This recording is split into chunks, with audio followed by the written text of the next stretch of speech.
Before we dive in, here's another show you can enjoy in the True Story FM family of entertainment podcasts. Hey, psst. Hey, you see that Snickers over there? If no one's looking, you should just take it. No! Don't listen to him, my son. That would be stealing, and stealing is a sin. Sin Schmin, it's a friggin' Snickers bar. You deserve to have it. Sinning really satisfies you. Repent, my child. Virtue is the only real snack worth savoring. For that candy bar is merely a gateway to nougat damnation. Has this ever happened to you? Listening to the devil on one shoulder and an angel on the other, and you're not sure what to think? Then we're here to help. I'm Pete Wright. And I'm Tommy Metz III, and this season on All the Feelings, we're examining the 7 deadly sins. You know, the fun ones. And the 7 heavenly virtues. Which are also a thing. Through personal stories, historical oddities, and way too much embarrassment, we take you on a thrilling journey through all the goods and the bads you hear about in church. But without all that pesky church stuff. So come join us for All the Feelings Season 9, a sometimes funny podcast about being human. All the sins, all the virtues. All in one place. Go to allthefeelings.fun to learn more, or subscribe to All the Feelings wherever you get your podcasts. Game over. Horror movies get a bad rap. They're cheap thrills, mindless gore, not cinema, blah, blah, blah. But we here at Sitting in the Dark know better. We know that horror is more than just jump scares and chainsaws. It's a reflection of our deepest fears, our anxieties, Okay, and there's a lot of jump scares and chainsaws. Join us, Pete Wright, Tommy Metz III, Kyle Olson, and Keenan Diaz, as we cut into the dark heart of horror cinema. Every episode, we explore a different facet of the genre, from survival horror to home invasions, from zombies to birds. We tickle the tropes, analyze the angles, and sharpen our own axes along the way. We'll introduce you to the classics that shaped the genre. Then the modern masterpieces that are pushing the boundaries of terror. Sitting in the Dark is your guide to navigating the terrifying, thrilling, and sometimes hilariously bad world of horror movies. We'll help you understand why we love to be scared. And maybe even convert you into a horror fan yourself. So turn off the lights, close the basement door, and join us. Sitting in the dark.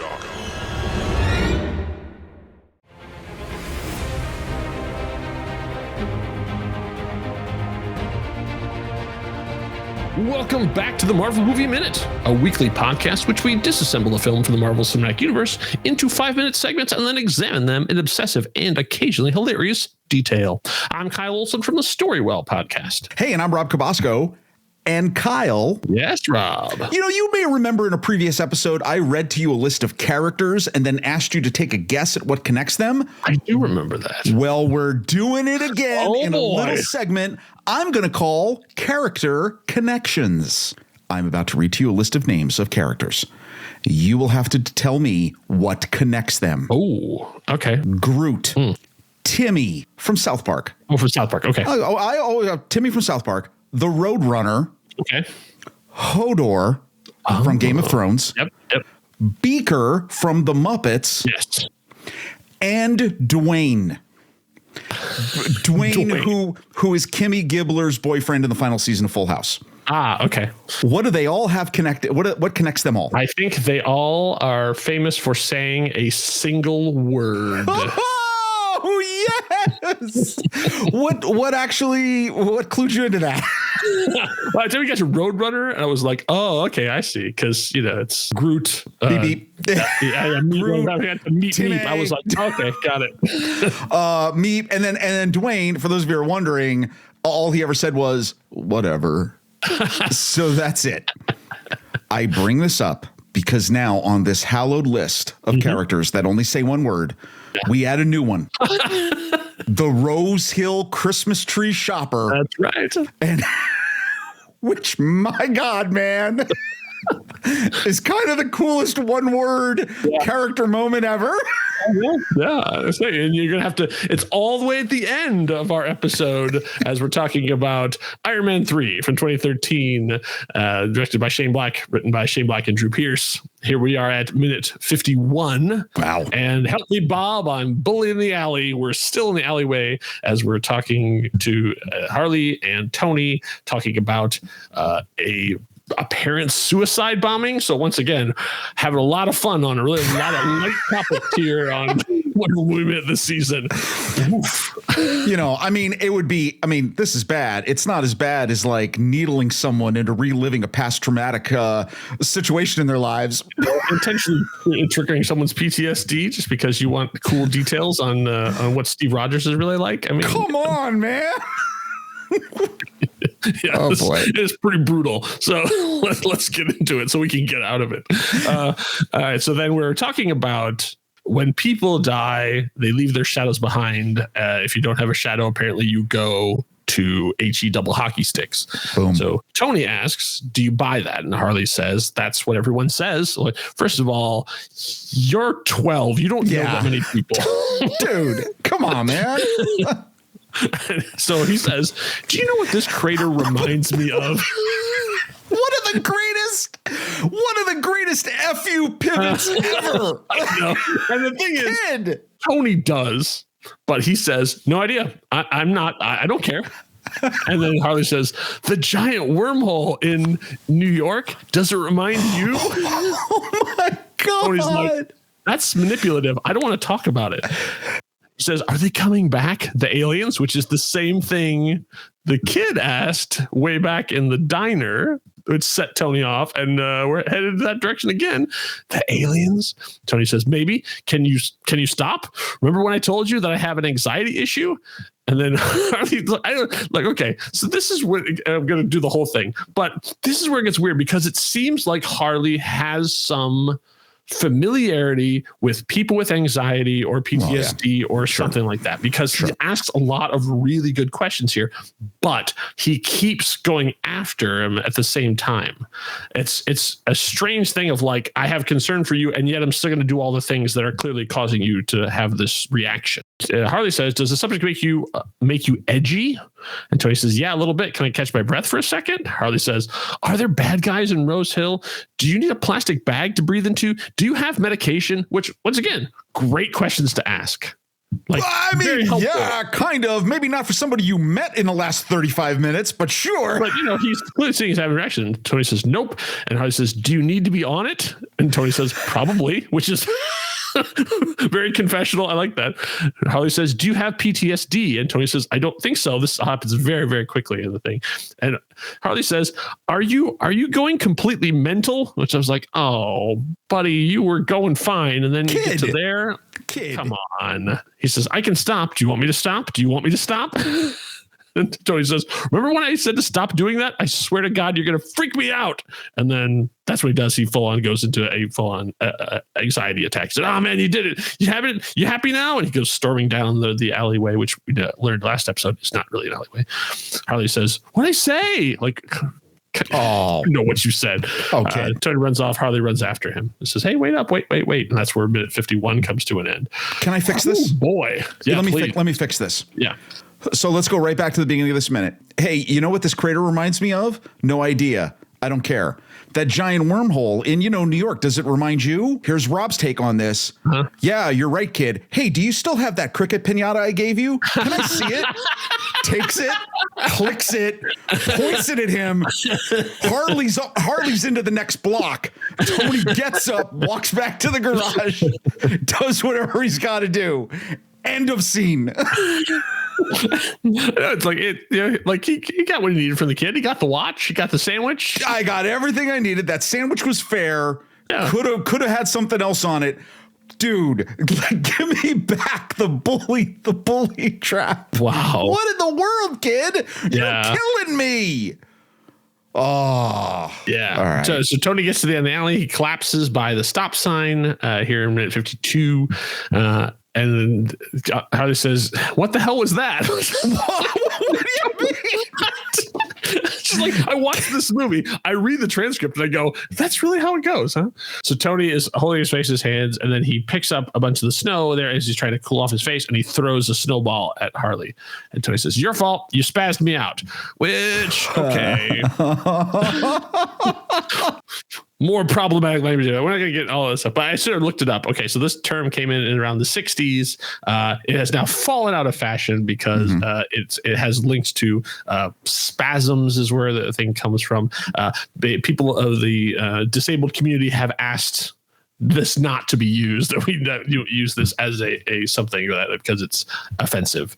So we won't be. But 2013 was a different time. Do you find this exchange, so the rawness of it, let's try to say that, right? Yeah.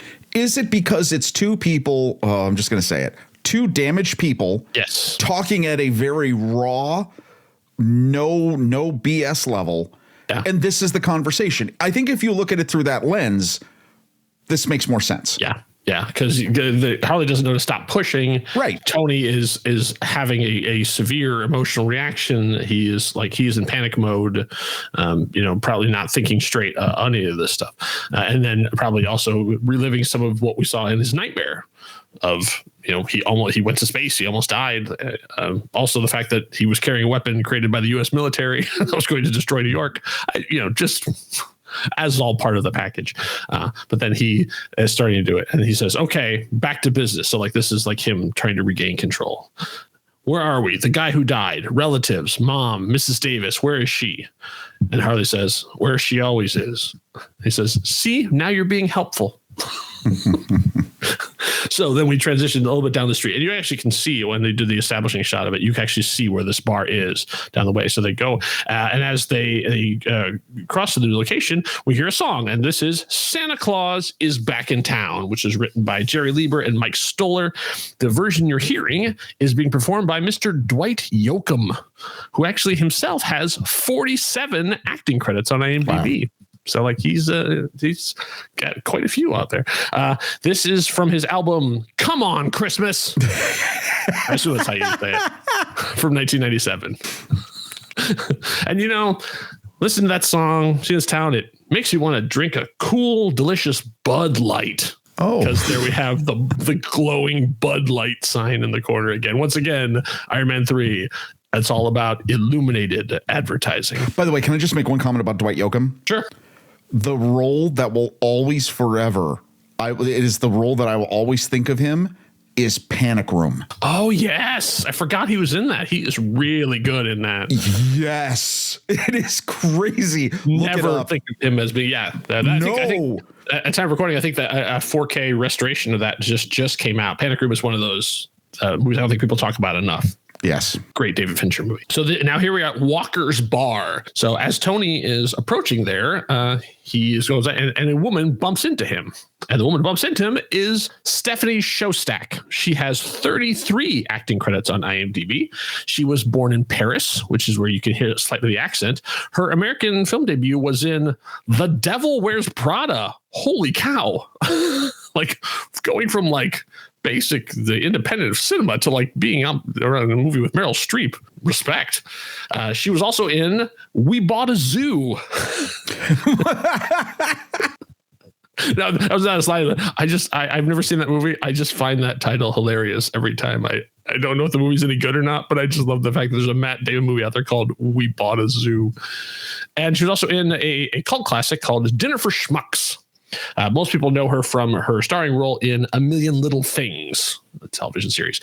Really funny. You just said Matt Damon. Mm-hmm. In our intro, Matt Damon could have been one of the characters, but I didn't use the word Matt Damon as one word. It's two words. And if you're wondering, what are you talking about? Team America, World Police, the Matt Damon character. Yeah. Anyway. Yeah. Stephanie is also an author. She has a book out called Selfish. Step into a journey of self-discovery to revive confidence, joy, and meaning. Available on Amazon and on her website. Well, you have me at that title. I know. It's way to go. I know, exactly. She suffered from imposter syndrome, as many of us have. And so she decided to write a book about what she did to make herself feel better about it. And it's available now. You can check it. It's got a whole workbok section you can go through to help yourself. Very cool. So here she is playing the character Brandt. She is named after a Marvel character, but has no connection to that character at all. In the commentary, they literally make a joke about the fact that they just went through a list of character names and just put them on their characters. They had no rhyme or reason to why they chose them. So Tony says, sorry, as he bumps into her and she drops something. lady, this he picks it up, hands it back to her. She says, "Thank you." And then he looks at her closely, and he notices that she has burn scars on her face. And he says, "Nice haircut, suits you." It's like smooth. And she says, "Nice watch." He says, "Yeah, limited edition." And she says, "Oh, I don't doubt it." And she pauses and says, "Well, have a good evening." And she turns and walks away.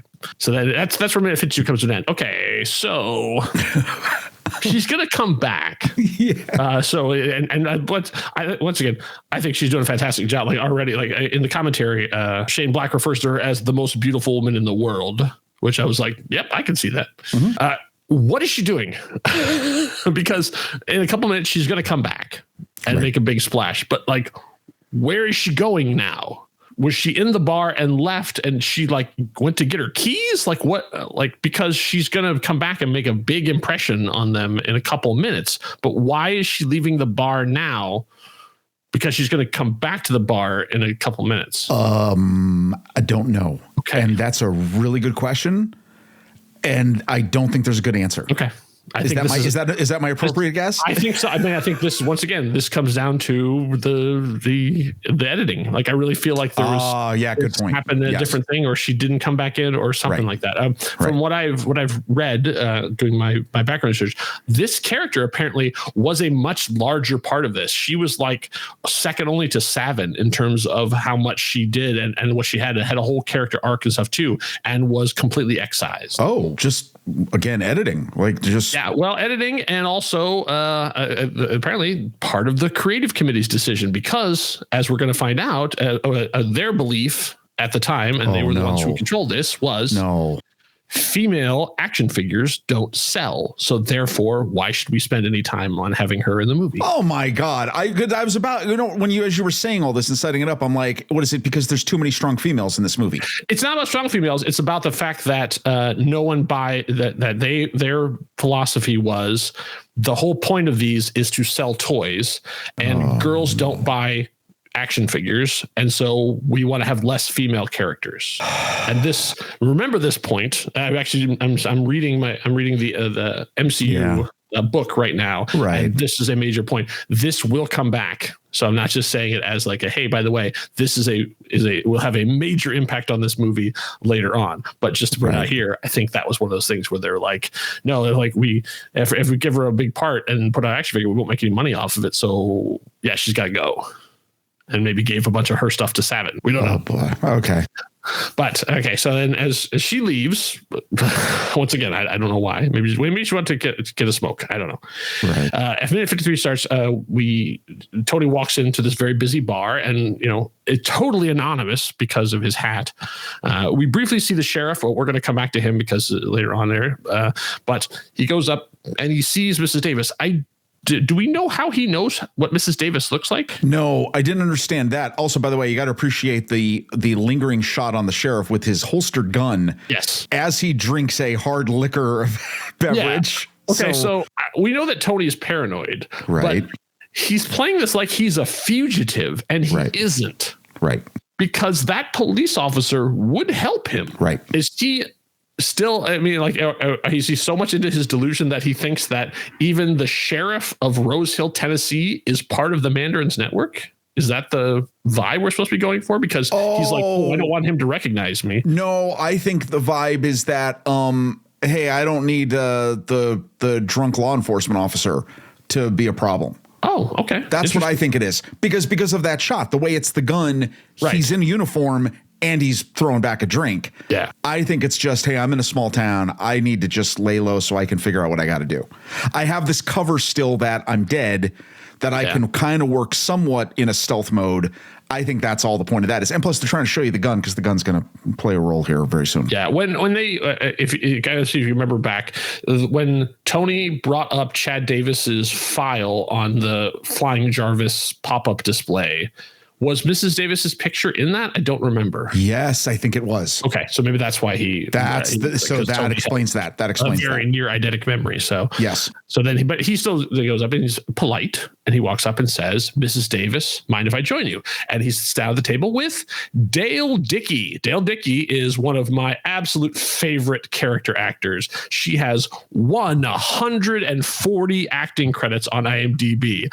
I can't even begin to get into the amount of things, but I can guarantee anyone who's listening to this, you've seen her. Wow. You've seen her on something. I'm going to just give you a very small amount of things. She made her debut in The Incredibly True Adventures of Two Girls in Love in 1995. But since then, she has been on X-Files, ER, Gilmore Girls, Breaking Bad, True Blood, Justified, and The Mandalorian. And that's just television stuff. Like, she's been nominated for multiple awards. Like, she is an actor's actor. She's your favorite actor's favorite actress.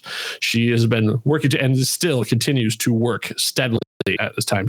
I think she was just in the newest Kevin Costner Horizon movie. She's one of those ones like her. She is a perennial guest star, has been on so many different things. She's in the latest Fallout. Yes. Yeah. Yeah. Wow. Yeah, exactly. It's always like where like this bar apparently is a collection of great character actors. Nice.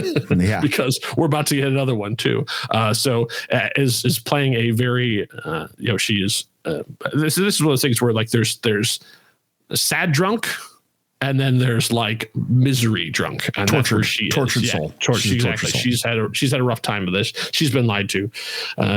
She's and then is there to meet somebody, which we're going to find out. Also, just as a side note, in the background there is a poster for the Polar Bear Blues Band. They are a real band. I thought that might have been set dressing, but it wasn't. They're out there. They found their Facebook page, and I just wanted to do this fun.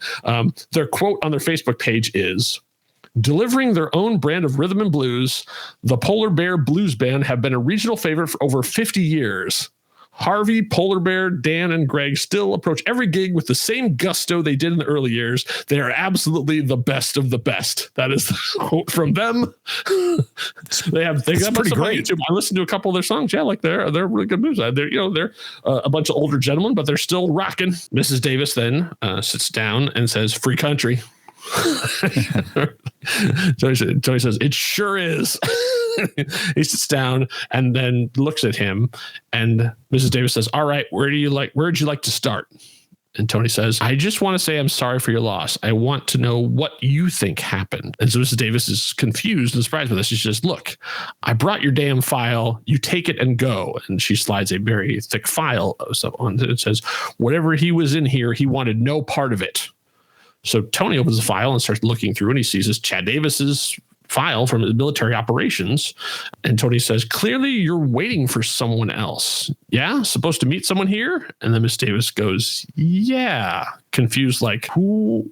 If you're not who's here, why are you sitting down talking to me about my son when I was set to meet someone here to talk about my son? So that's the end of minute 53. As we get to minute 54, Tony flips to the file and notices as a picture of Taggart, who was the soldier who exploded at the Chinese theater from early on, next to Chad Davis.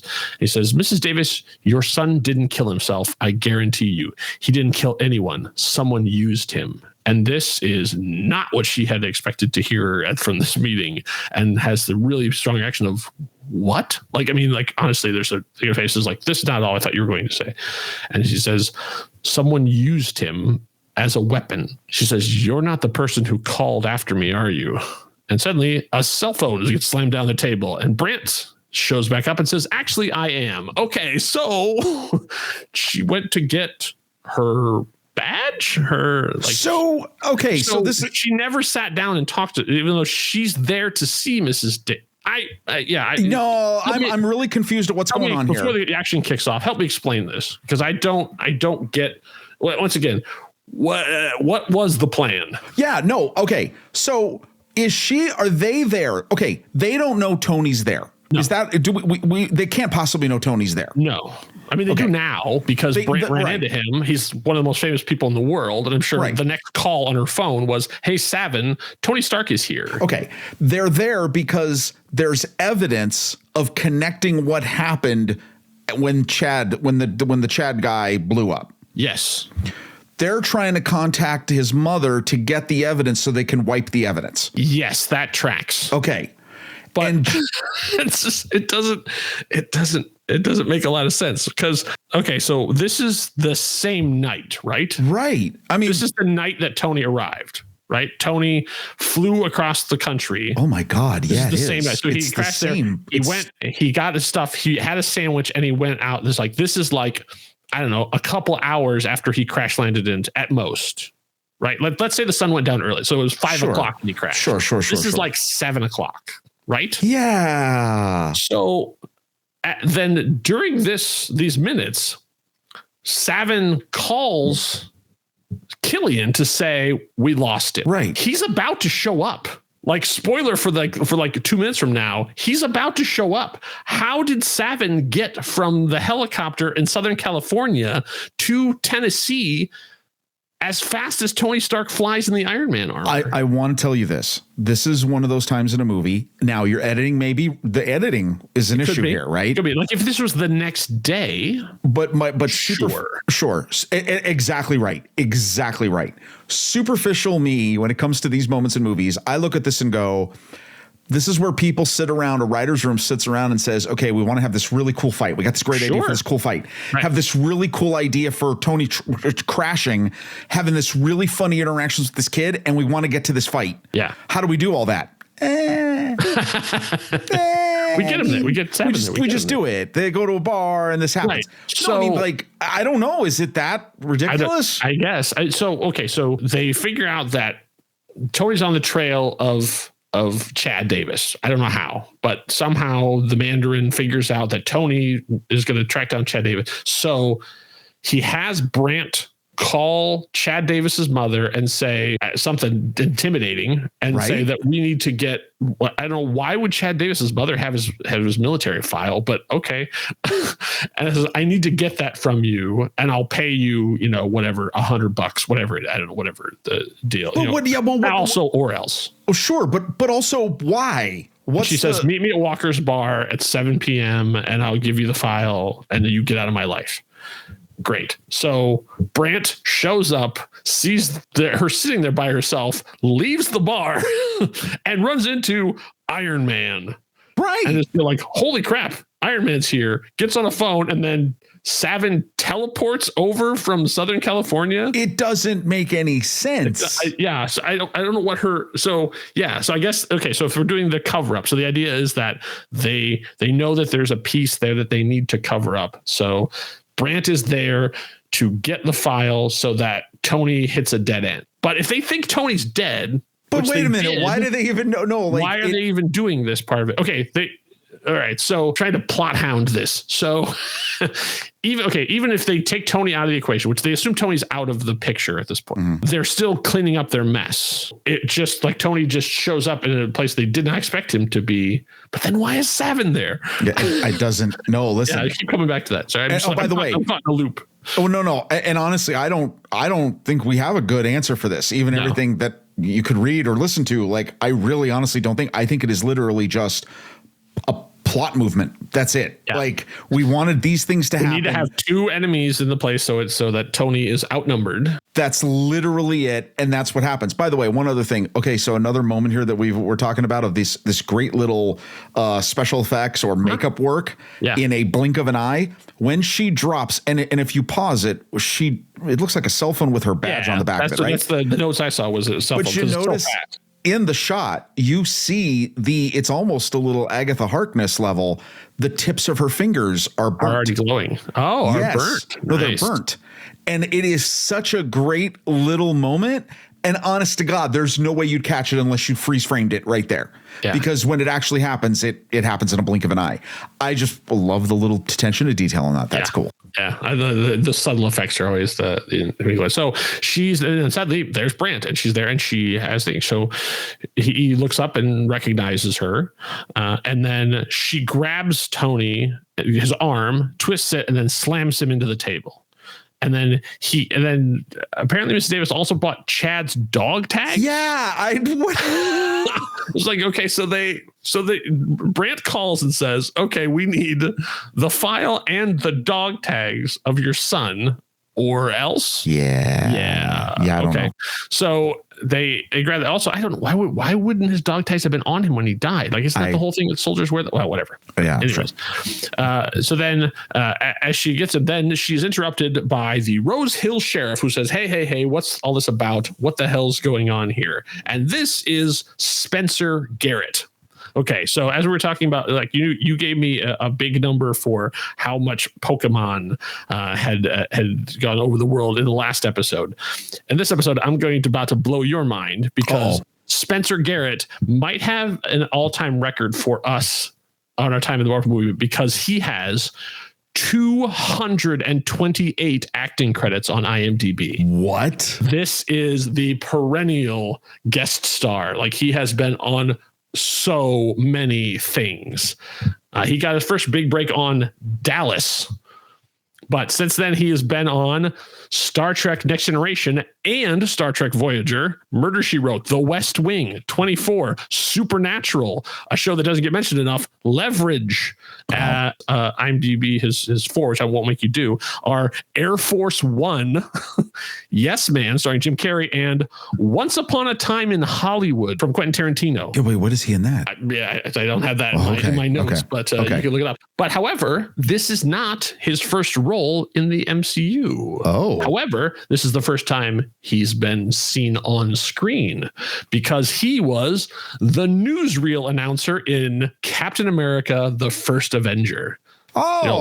Hitler's on the march, like that stuff, like that. That was Spencer Garrett in the movie theater when they're watching it. That's Spencer Garrett.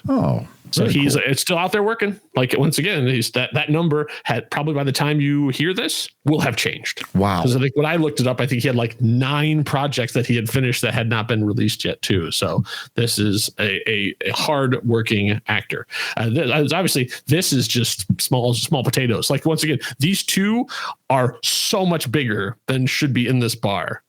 I hope they got paid requisite to it too, because like these two, there's way more talent with these two for these smaller parts.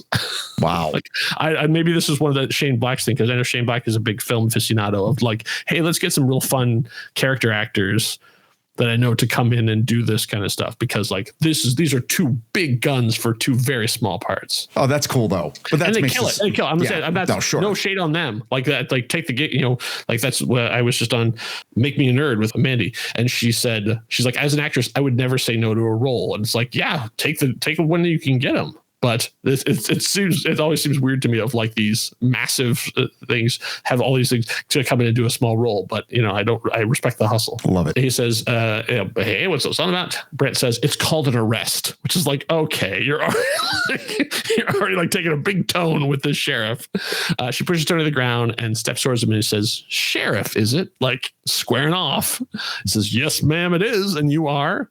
Homeland Security, and she holds up her badge, which like, okay, at 2013, that's going to open a lot of doors. She says, "We good here?" And the sheriff says, "No, we're not good. I need a little more information than that." She says, "Well, I think this is a little above your pay grade, Sheriff." Which like, all right, you know what? For let's again, big respect to Stephanie here. Like, she's not a tall woman, and this is a very big man, and she is not intimidated or backing down at all. Like, she has the power in this scene. Well, you could say she's packing heat. Hey, and Sheriff says, "Why don't you get on the horn to Nashville and upgrade me?" Nashville. That's where the home office is in Tennessee. Guess so. Yeah, makes sense. I thought it'd be Memphis, but yeah, it's Nashville. No, center of the state. Yeah, it makes sense. So Tony then gives a little gesture to Mrs. Davis, and she immediately gets it, and then puts the file under and like pushes it off, and it slides underneath the table.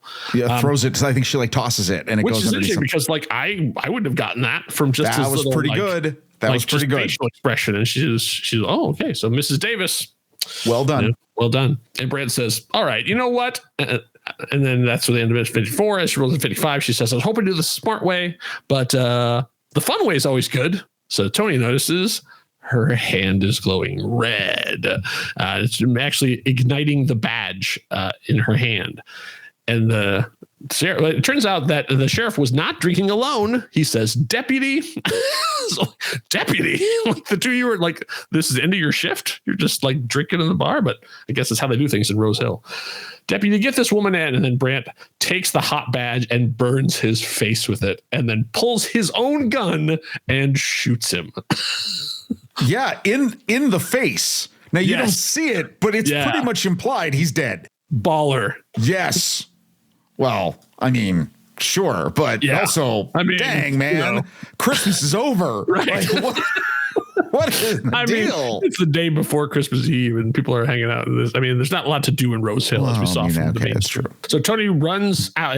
Has been handcuffed at this point, and he runs out, and Brandt then chases him down. And I think it's interesting too, because like laser focused on him. She just took out the sheriff and probably the deputy. She shot the sheriff. Did she shoot the deputy? Well, she shoots sort of at eye level, and then she points down and shoots the second shot. So either she just made sure he was dead, or who knows. But she does, like, it's an action sequence that is very fast. She does something, like her hands are hot, so like either she's punched him in the gut or something. Who knows? It's a little hard to make out. Just so we're clear, she shot the sheriff, but she did not shoot the deputy. I know I did it once. I had to get it in there a second time. Thank you. Just to make sure that it landed. Okay. So Tony is now no armor. He is having a manic episode. Like he's been triggered by all the events. He is now handcuffed. Yeah. And now on the run from an extremist soldier. Tony's not having a good night. So he goes running out and then taunts her to get a thing. He says, "Hey, Hot Wings, want a party?" Which I love. Dude. Like, Hot Wings? Oh, dude. Come on. That's really good. It is. You and me, let's go. So Tony goes to run. And then, hey, look at that. There he is. As we talked about many, many times, the car opens up and Savin steps out and throws apparently a full cup of coffee on the ground. Well, he kind of toasts Tony. By the way, with the shot, you know what? Weird moment. Yeah. And I'm not saying that was any muscle memory on Robert Downey Jr.'s part. He says this thing to her, right, as he's getting out of the bar. When he runs towards Savin. Yeah. You know what I had a moment of? Charlie Chaplin. Oh, okay. He's got the sort of with the hands behind his back. Sure. And he's got the little bit of the shuffle. And I was like, okay, that's funny because it literally does. It looks like a Charlie Chaplin move. Well, I mean, that tracks because of course, RDJ got an Oscar nomination for his portrayal of Charlie Chaplin. So, okay, but you've got some, so now keep with me on this. Yeah. You have this moment of like, okay, that's kind of funny, right? Cuts to Savin. Savin comes out of the car, like points at him with the coffee, like, "I see you," and then dishes the coffee. Is that what that motion is? I guess so. Yeah, it was a little unclear to me too. It's sort of like, it seems like you're wasting a lot of coffee. Like he's toasting Tony with the coffee, which, by the way, very funny because Tony's view is like, son of a. Yeah. What is this? In the commentary track, they talk about how Savin was kind of doing like the Brad Pitt thing and that he was always eating something. And I was like, I never picked up on that. I always thought it was gum. I just thought he liked gum, but it turns out he's always drinking or eating something in the scene, just as Brad Pitt likes to do in a lot of his films. Right. But yeah, so then he goes and then Tony runs off. Harley throws something at Savin. Harley throws a snowball, right, and it hits Savin as he's firing, and it makes him miss the gun as he's shooting, and he looks around and can't see him because then Harley hides behind the telephone pole. This is a total moment of slapstick comedy. Yes, and also an incredible bravery on a 12-year-old to throw a snowball at a guy with an active shooter. He's seen things. He knows. And I don't know. He's seen things. And so he goes on. So then Tony runs and then jumps behind. He goes in a car. So this is one of those interesting things because you never know what things are going to stick with you as things get caught in your head. So what he does is he jumps behind a 1993 Oldsmobile Cutlass Sierra. But the thing is, and it's just a regular car for the time. The problem is every time that I hear the words Cutlass Sierra, I hear the "Hello, America, how are you? You may not know me, but you know my name. I'm the old they call Cutlass Sierra, and I know the roads from Oregon to Maine. American Cutlass Sierra, come and join me, I'm your native car. Come along, let me take you on a journey. Here's great news. Special finance savings on Cutlass Sierra. See your Olds dealer today. Yeah. I just want to say this. Didn't know that was coming. That stays. There's no way. No one's striking anything on that, right? Because nobody knows that commercial. Let me say something. Yes. What a heyday. When is that commercial from? That is from, let's see, 1986. Oh, wow. That's even later in the 80s than I thought it was. Exactly. That is the preeminent 80s advertising. The jingle, the art of the jingle that you would never forget. Taking an existing song and changing the lyrics. Yes. That is stuck in my head and will be until the day I die. I'll still be going, Cutlass Sierra. Oh my God. Okay. Wow, that's a whole other conversation. Yeah, that's exactly. So then as Tony then hides behind the car, he now has two of these extremist soldiers coming after him. He has handcuffed on the ground, and he turns over and he sees there's a man, very wisely, laying sideways like he saw people are shooting, and immediately drops the ground. He's hiding behind the car. And this is the Rose Hill Christmas tree shopper. So Tony says, crazy, huh? And the man says, you want to do it, Rob? Yeah. It is okay. So this is Drew Michael Hershner.